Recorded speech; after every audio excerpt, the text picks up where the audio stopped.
Hello everyone, welcome to today's class. Today we will discuss management of diabetes in detail. So before we discuss the management of diabetes in detail, let's just revise few things about the drugs.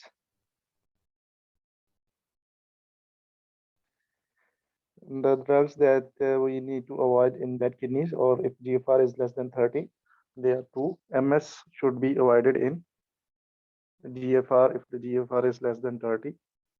What is MS? Metformin and sulfonylureas. Two drugs, two drugs are contraindicated in heart failure. What are those two? Glitazones and gliptins. So the drugs started the group of drugs that start with G, such as glitazones and gliptins. They are contraindicated in heart failure. Three anti-diabetic drug cause weight gain, SPR, sulfonylurea, glitazones, and repaglinide. And DDP4 inhibitors has no effect on weight. So with bad kidneys, MS should be avoided. With bad heart, gliptins and glitazones should be avoided. In obese people, SPR should be avoided. Sulfonylurea, pioglitazone, and repaglinide. Now, three drugs which causes weight loss, and they are metformin, the drugs which causes weight loss, metformin, and SGLT2 inhibitors. Both of them causes weight loss. So remember these important points to understand management of diabetes mellitus. Now, mechanism of action of some important anti-diabetic drugs, insulin mechanism you all know. The mechanism of metformin is that how it controls the high blood sugar level. It controls the high blood sugar level by two methods. One is it increases the insulin sensitivity, and the second is it decreases the hepatic gluconeogenesis.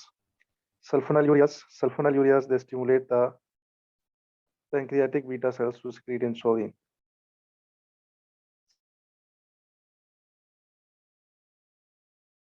Repaglinide.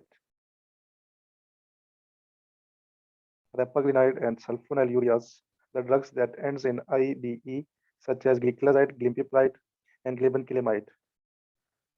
The drugs that are ending in IDE, they are sulfonylureas, and they causes or they stimulate the pancreatic beta cells to secrete insulin.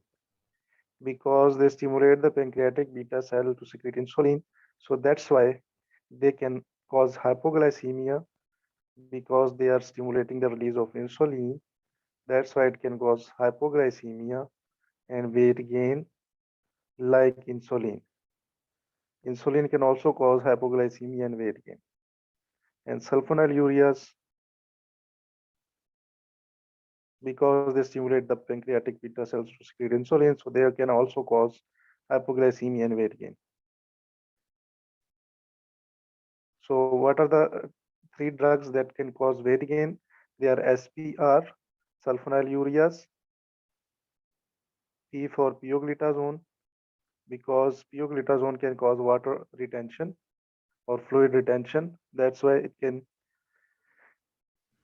cause weight gain. And the third one is repaglinide. Repaglinide is also ending in IDE, but it is a non-sulfonylurea drug that stimulates the pancreatic beta cells to release insulin. So all the drugs that are ending in IDE that stimulates the pancreatic beta cells to secrete insulin, such as glibenclamide, glimepiride, and repaglinide. All of them stimulate pancreatic beta cells to secrete insulin, and all of them can cause hypoglycemia and weight gain. Now, another group of drug is thiazolidine diones. Thiazolidine diones, they activate the PPAR gamma receptors in fat cells, and they cause an increase in the uptake of fatty acids because they causes a deposition of fats in the adipocytes. So that's why thiazolidine diones such as pioglitazone, the only FDA approved drug that is available, they can cause weight gain. So what are the three drugs which can cause weight gain? They are SPR, sulfonylureas, tiaglutazone, and R for repaglinide. Don't forget these three drugs because they will not be used in the enteric tract infection or high blood sugar level. They are only used in the obese PP4 inhibitors, DPP4 inhibitors,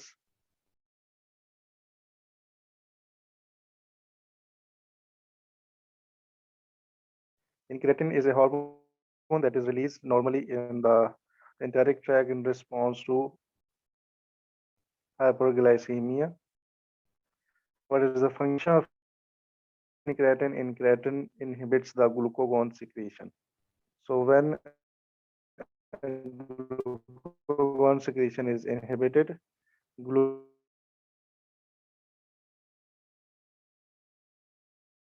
levels and DPP4 inhibitors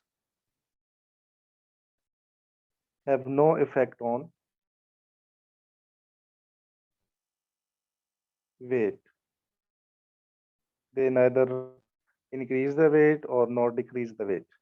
This is the only anti-diabetic drug that has no effect on weight, but it is contraindicated in heart failure. What are the two medications that are contraindicated in heart failures? They are gliptins and glitazones. The drugs that have a G in them, gliptins and glitazones, they are contraindicated in heart failures. Sir, Now, the next drug metformin is also. SGLT2. Ji. No, metformin is not contraindicated in heart failure Okay. because metformin does not have a G in it. The drugs that have a G in it, such as gliptins and glitazones, these two drugs are contraindicated in heart failure. Now, another drug that is SGLT2 inhibitors. SGLT2 inhibitors include gliflozins. The drugs that are ending in ZINS, such as dapagliflozin. What is their mechanism of action? Remember that in kidney tubules, there are sodium glucose co-transporter. What is the function of sodium glucose co-transporter? It transport one molecule of sodium and one molecule of reabsorption of sodium and glucose from urine into the blood is done by sodium glucose co-transporter. So SGLT2 inhibitors basically block this transport. When this transport is blocked, then it means glucose will be excreted in the urine. So that's how it controls high blood sugar level by excreting the glucose in the urine. Example of gliflozins is dapagliflozin. What is the mechanism? Inhibit reabsorption of glucose in the kidneys, and the side effect is also related to the kidneys because there is increased excretion of glucose in the kidneys, so the chances of getting a urinary tract infection are high. And because there's loss of water and salt as well, so that's why SGLT2 can cause a weight loss as well. So, which is the other drug which can cause weight loss? There are only two drugs which can cause weight loss. One is SGLT2 inhibitors. SGLT2 inhibitor causes a loss of salt and water in the kidney to be used. Another drug that causes a weight loss is biguanides or metformin. So two oral drugs that can cause weight loss are SGLT2 inhibitors such as gliflozins and biguanides such as metformin. So these two drugs causes weight loss. Now another drug that is mostly injectable, that is GLP-1 analogs or GLP-1, just like incretins. And we already know that incretins inhibits the glucagon secretion. And glucagon inhibition of the glucagon secretion will lead to decreased gluconeogenesis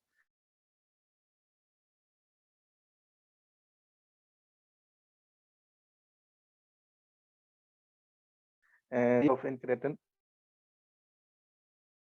which inhibit the glucagon secretion, and that was DPP-4 inhibitors.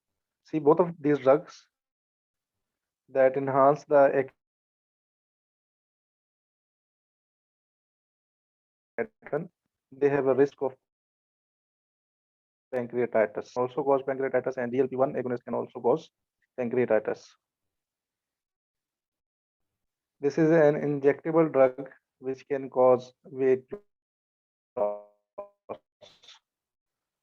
So far we have studied three drugs that can cause weight gain, and those were SPR, sulfonylureas, pioglitazone, and repaglinide, SPR.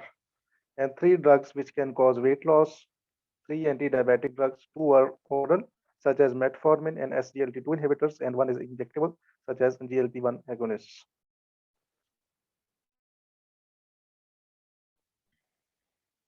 GLP-1 agonists, their name ends in TIDES, such as pramlintide or exentide.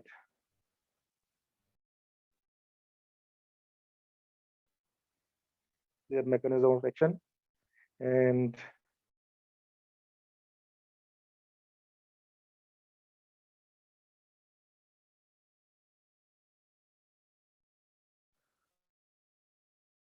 which oral anti-diabetic drug can cause hypoglycemia? Metformin, and insulin. Listen to my question again. oral, Which oral metformin, anti-diabetic drug causes hypoglycemia? It is sulfonylureas, Sulfonylureas. pioglitazone, Sulfonylureas. pioglitazone. Yeah. Pioglitazone does not cause Just causes hypoglycemia. The only oral anti-diabetic drug that causes hypoglycemia are sulfonylureas, because they stimulates the pancreatic beta cells to release insulin, so that's why they can cause hypoglycemia, because they increases the insulin level in the body a lot. What So about can repaglinide? someone give me an example? What about repaglinide? Yes, I was coming towards repaglinide. So Dr. Abdullahi already answered my question that two drugs that stimulate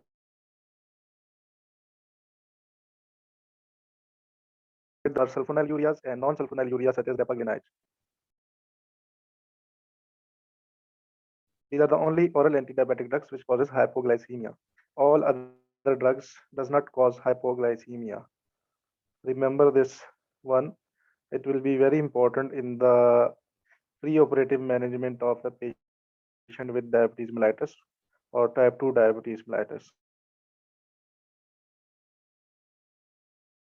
drug that causes hypoglycemia is sulfonylurea. And yes, in injectables, insulin is the drug that causes hypoglycemia. So insulin and sulfonylureas and non-sulfonylurea such as apaglutide, these three drugs causes hypoglycemia. So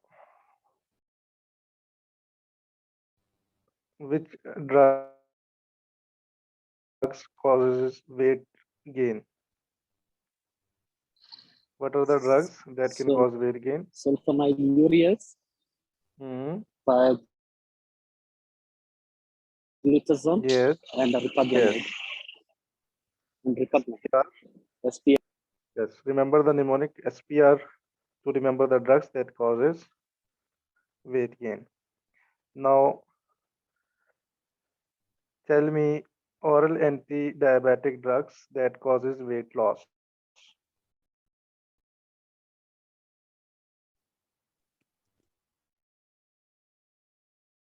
Metformin Metformin, Yes, and one is metformin and the other one. and SGLT2 SGLT2 inhibitor. inhibitors. Yes, that's accident. So also give me an example of an injectable drug that causes weight loss.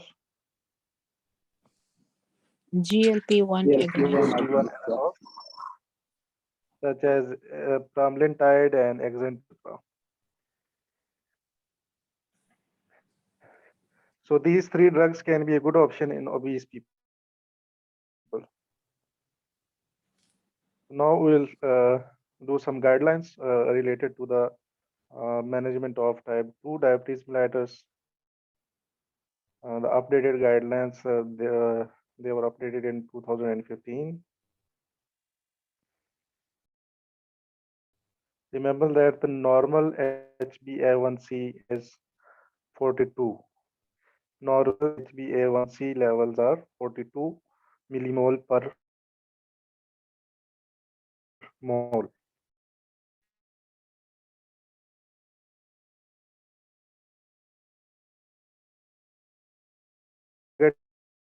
C is 48.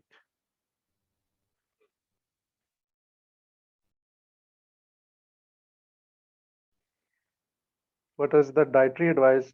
So if someone to you with a HbA1c level of less than 48 but more than 42, is a newly diagnosed case of type 2 diabetes mellitus, then the first thing that you will do is you will advise him lifestyle modification, such as weight loss. You will advise him to avoid excess energy intake, to include low fat dairy products and oily fish, and you will advise him to weight loss. So these are some lifestyle modification that you will advise with a person who is newly diagnosed type 2 diabetes mellitus and his HbA1c levels are 48 or less than 48. And you will ask him to have a follow-up after 3 months. So if after 3 months with lifestyle modification, even after losing weight and diet control, if the HbA1c level are still 48, then you will start the first line drug for the management of type 2 diabetes mellitus is biguanides or metformin. So a person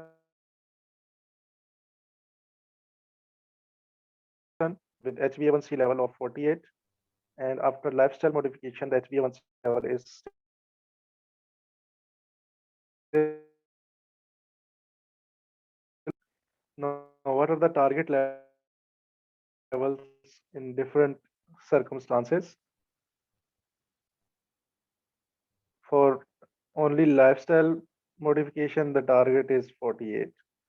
Lifestyle plus metformin, the target is also 48.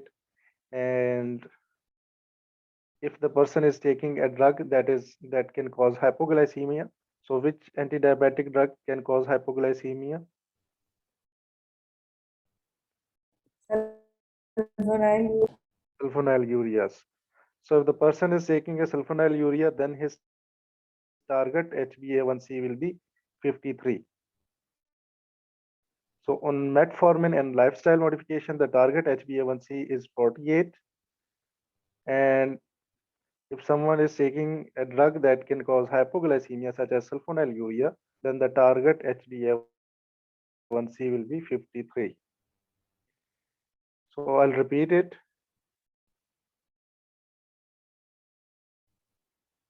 HbA1c of 48 in a newly diagnosed patient. We will advise lifestyle and follow up after 3 months. If after 3 months his HbA1c is still 48 even after lifestyle modification, then we'll put him on metformin, and the target will still be 48. The HbA1c level to a second anti-diabetic drug is 58. If patient HbA1c level rises to 58, even with lifestyle modification and metformin, then we will add an anti-diabetic drug. And the second line anti-diabetic drug that we can add is sulfonylurea.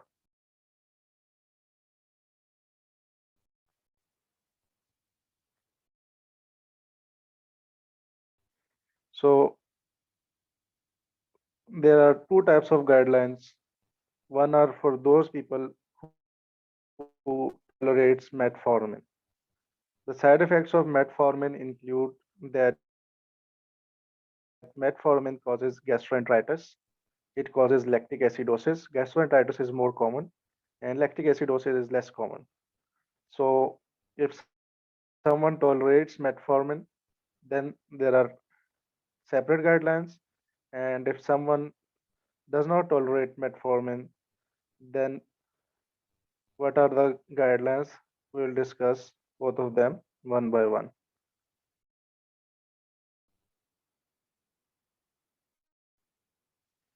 So the people who tolerate metformin, if HbA1c rises to 48 on lifestyle intervention, then we'll add metformin.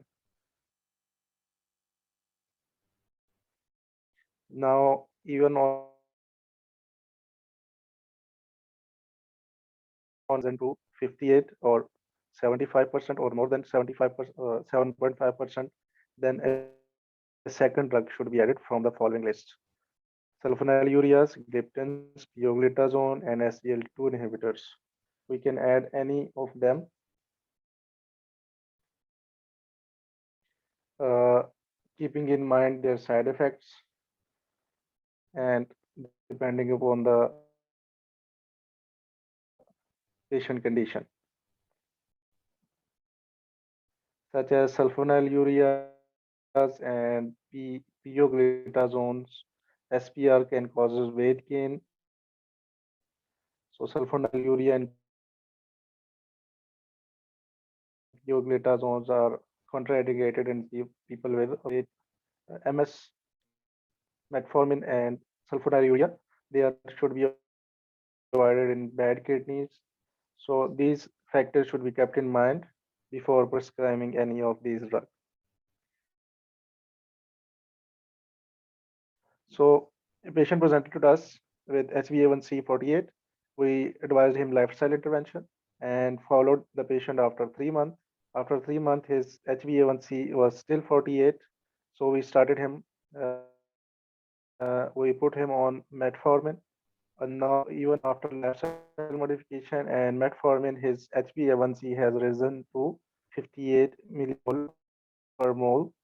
Then we'll add a second anti-diabetic drug from this category. Now, despite this, the HbA1c rise to remain above 58 even after two anti-diabetic drugs,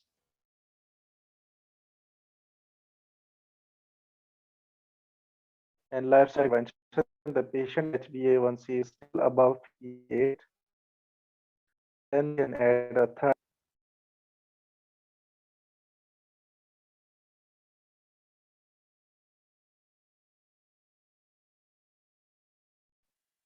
sulfonylurea, and SGLT2 inhibitors. Any combination of three drugs can be used. Again, keeping in mind the side effect profile of all these medication. But if we cannot start a triple therapy because of contraindication to certain drugs, then we'll start insulin therapy.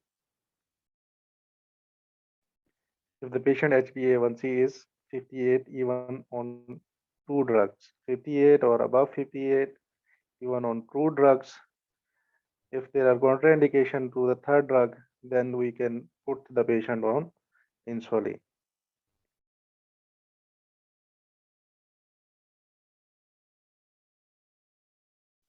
Now, what are the guidelines for those who cannot tolerate metformin or metformin is contraindicated? And the patient is newly diagnosed and his HbA1c is 48 even after lifestyle intervention, then and metformin, he cannot tolerate metformin, then we'll take a step from sulfonylureas. Of those drug can be selected. HbA1c risen to 58 on one drug, we'll add the second drug. And if despite this the HbA1c rises, what are the guidelines that you need to know about starting insulin therapy? If the patient can tolerate metformin, then metformin should be continued and patient should be started on intermediate acting insulin, such as NPH insulin, that can be given twice daily or once daily at bedtime or in the morning, depending upon the patient condition and blood glucose levels. So I'll just repeat a summary of anti-diabetic drugs.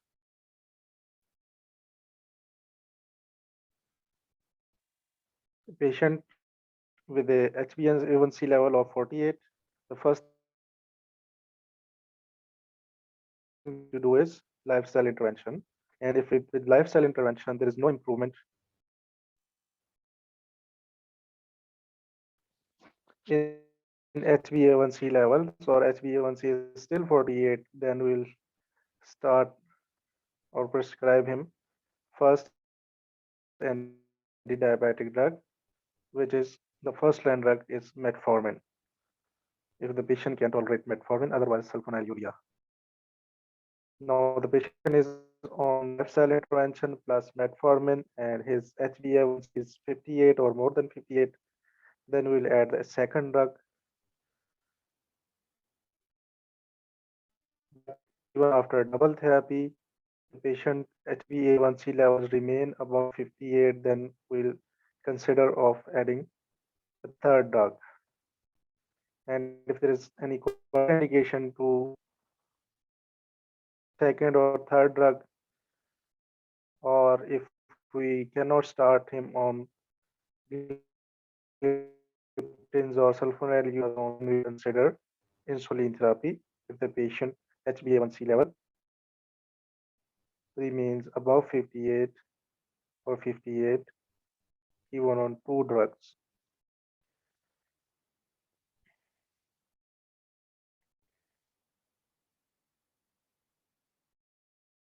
So we discuss the management of type 2 diabetes mellitus, when to go for a single drug, when to go for a double therapy, and when to go for a triple therapy, and when to go for insulin. Now, some important point about GLP-1 analogs such as exenatides, pramlintide, and when to use these. Questions about GLP-1 analogs usually won't be asked in the Plab 1, but just for your knowledge, and just remember one or two simple points about GLP-1 analogs.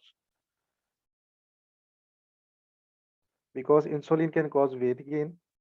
So in patient whose BMI are more than 35 or patient who are obese, and there are other medical problems that are associated with obesity, and weight loss would benefit other significant obesity related comorbidities. So in an obese person who has other medical problems or weight loss in those patients can benefit other comorbidities that are related to obesity, such as hypertension and any other comorbidities that is due to obesity, then we can think about putting him on GLP-1 analogs, and we will continue GLP-1 analogs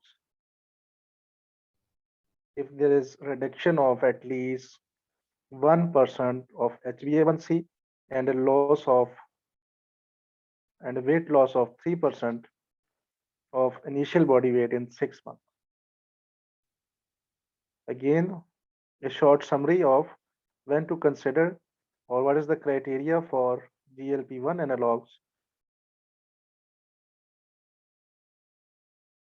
in a patient with high BMI if there are comorbidities due to obesity, then we can think of starting GLP-1 analogs and continue these GLP-1 analogs if there is a reduction of at least 1% of initial body weight in 6 months. Otherwise we'll discontinue GLP-1 analogs.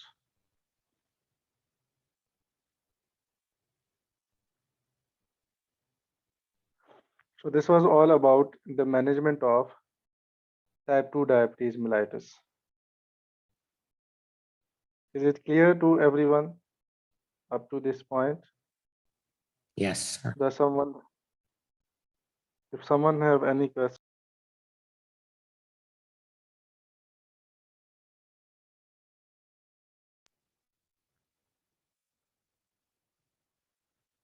Okay, no questions. Other risk factors and their respective modification in patient with diabetes. So if a patient with diabetes has blood pressure, then the target blood pressure, if no end organ damage is present, is less than 140/80. And if end organ damage is present, such as renal failure, nephropathy, retinopathy, or any end organ damage is present, then the target blood pressure will be less than 130/80. And in diabetic patients, ACE inhibitors are the first line to manage blood pressure. Antiplatelet should not be offered unless a patient has existing cardiovascular disease. And lipid lowering drugs such as atorvastatin will only be prescribed to a patient with a 10-year cardiovascular risk of more than 10%.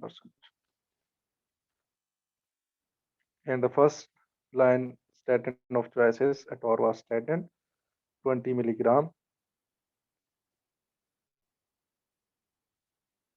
So if someone with diabetes has a cardiovascular risk of more than 10%,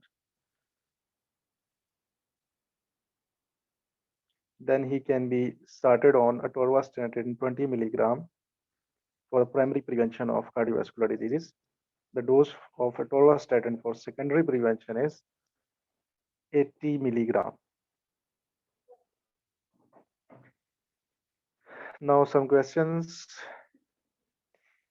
A 54-year-old man, known case of diabetes and hypertension on metformin. So we have a patient who is already taking metformin, ramipril. Prils are ACE inhibitors, so he is taking ACE inhibitor for blood pressure most probably, and bisoprolol, which is a beta blocker. His blood pressure is 135/85. The target blood pressure is less than 140/80. So this is almost in the target range, and his BMI is 30. So a 54-year-old man who is on metformin and his BMI is 30 and his labs are as follow: creatinine, urea, GFR is 65, HbA1c is 52. So does he need a second anti-diabetic drug?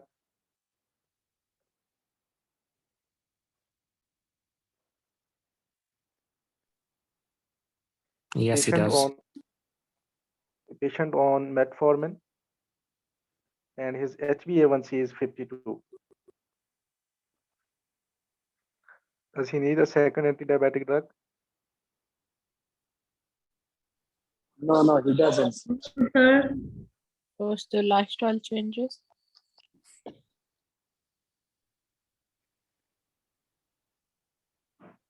Dr. Musarat, I couldn't hear you. What were you saying? I'm saying first we need to do the lifestyle changes and then What is the later threshold HbA1c level to add or to start a second anti-diabetic drug? it's More than 58. 'Yes, 53, 58 or more than 58? 58 more than 58 or more than 58 so his is is the 52. yes, here is 52. So the only thing that he need is to improve his lifestyle. We will not add a second anti-diabetic drug until HbA1c level is 58 or more than 58. As the patient BMI is high, so we'll advise him to lose weight.